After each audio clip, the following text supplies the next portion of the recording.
ఒక మోసపూరిత వ్యాపారి వినియోగదారులకు తన కొన్న వెలకే అమ్ముతున్నానని చెప్పెను.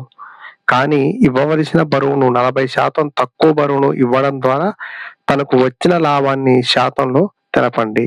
40% తక్కువకిస్తున్నాడు.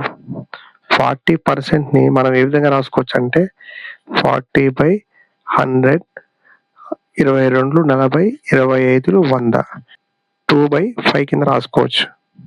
Cost price, selling price. వ్యాపారి 5 భాగాలకి మనీ తీసుకుంటున్నాడు. కానీ తను 2 భాగాలు తక్కువ చేస్తూ 3 భాగాలకే అమ్ముతున్నాడు.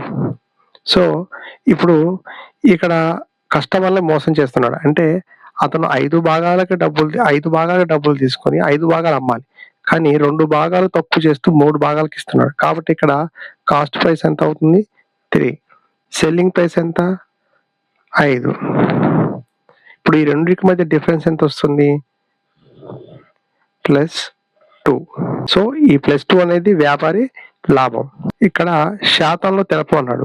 2/3 × 100 చేస్తే మనకి ఎంత వస్తుంది ఆన్సర్? 66.6%.